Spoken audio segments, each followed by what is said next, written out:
Bienvenue sur Africa 24 dans cette nouvelle édition du QG Weekend. Voici les titres de l'actualité. Ouverture au Rwanda du musée de lutte contre le génocide à Kigali.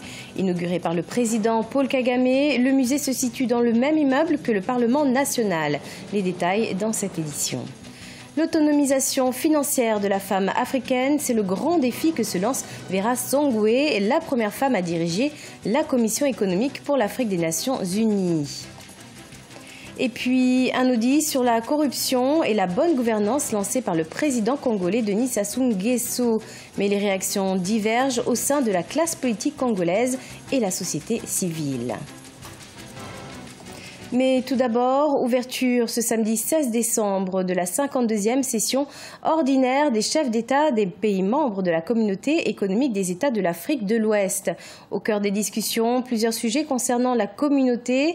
Il est attendu des chefs d'État un engagement fort pour l'exécution des chantiers vitaux pour l'espace communautaire, notamment ceux de l'intégration monétaire, de l'amélioration de l'environnement, des affaires, du développement de l'agriculture et des infrastructures et du maintien de la paix. À noter que la décision concernant l'adhésion du Maroc a été renvoyée à 2018.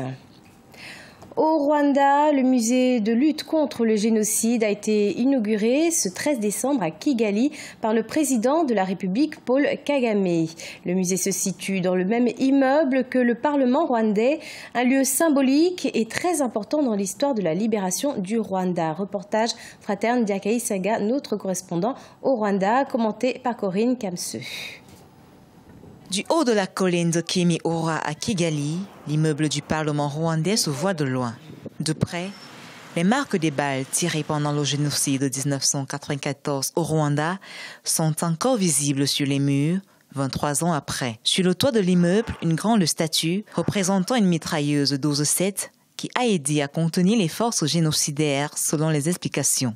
Elle fait partie des pièces des monuments du musée dédié à la lutte contre le génocide, inauguré par le président rwandais Paul Kagame ce 13 décembre 2017.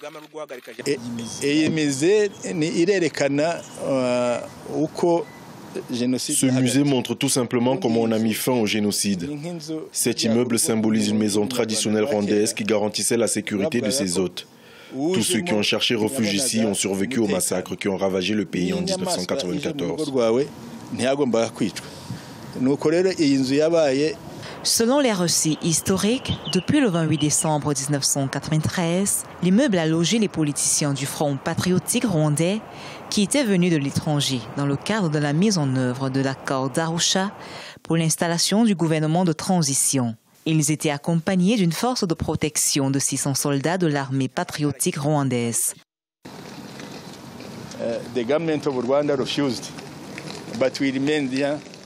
Le gouvernement rwandais de l'époque a refusé de mettre en œuvre les accords et nous sommes restés ici jusqu'à ce que le génocide éclate. Bien sûr, quelques politiciens étaient retournés, mais les soldats étaient tous restés. Moi, j'étais parmi ceux qui sont restés et nous avons eu le courage de résister pour changer ce pays et délivrer les Rwandais.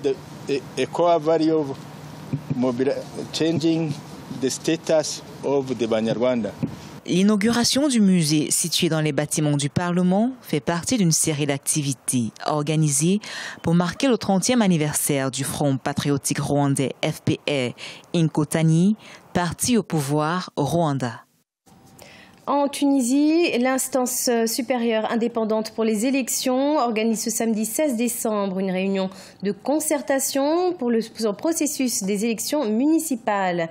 Annoncée au départ pour le 25 mars 2018, puis reportée pour la 4e fois, la nouvelle troïka composée par Nida Tounes, Ennahda et l'Union libre patriotique estime que le code des collectivités locales doit être encore amendé et adopté par l'Assemblée. Cette rencontre réunira donc les acteurs politiques en présence des représentants de la présidence de la République, du gouvernement, du Parlement, qui devront déterminer d'une nouvelle date.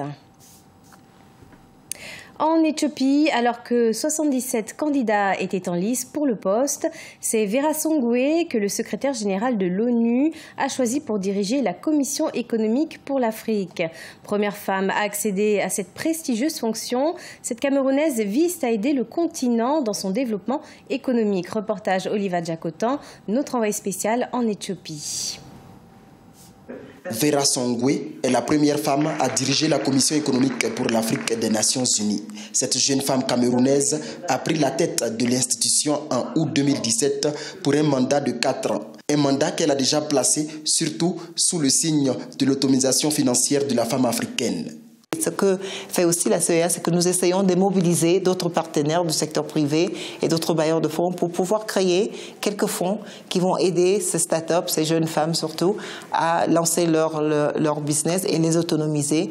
Car nous savons aussi qu'une femme qui est autonome est une famille qui est autonome et c'est un village qui devient autonome. Donc c'est un petit nucléus par lequel nous pouvons commencer pour amener cette prospérité à laquelle nous parlons tant. Selon la Commission économique pour l'Afrique des Nations Unies, le continent a connu une croissance moyenne de 6% ces 2 dernières décennies.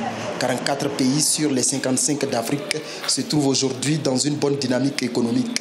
Et l'institution compte appuyer les gouvernements dans l'industrialisation afin d'obtenir à l'horizon 2030 une croissance à 2 chiffres profitable à tous.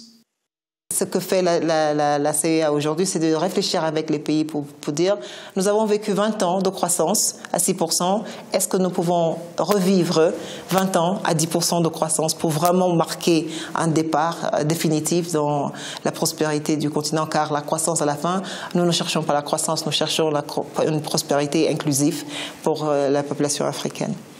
La croissance économique africaine pour 2017 serait de 3,2% selon les prévisions des institutions internationales. Notons que la Commission économique pour l'Afrique des Nations Unies a vu le jour en 1958 et a même déjà été dirigée par plusieurs Africains, dont l'ancien secrétaire général de l'ONU, le Ghanéen Kofi Annan. Le président congolais Denis Sassou Nguesso lance un audit sur la corruption et la bonne gouvernance avec l'assistance technique du Fonds monétaire international. Une annonce du chef de l'État qui semble ne pas donner plus d'espoir de changement. En cause, le laxisme des institutions constitutionnelles mises en place depuis une dizaine d'années. Les explications d'Eva Panzo.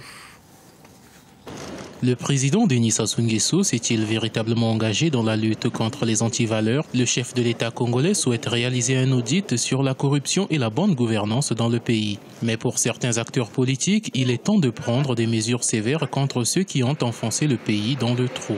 Et nous ne pouvons pas justement engager un processus de réforme de notre économie, de réforme structurelle, d'assainissement de nos finances publiques sans en connaître les causes.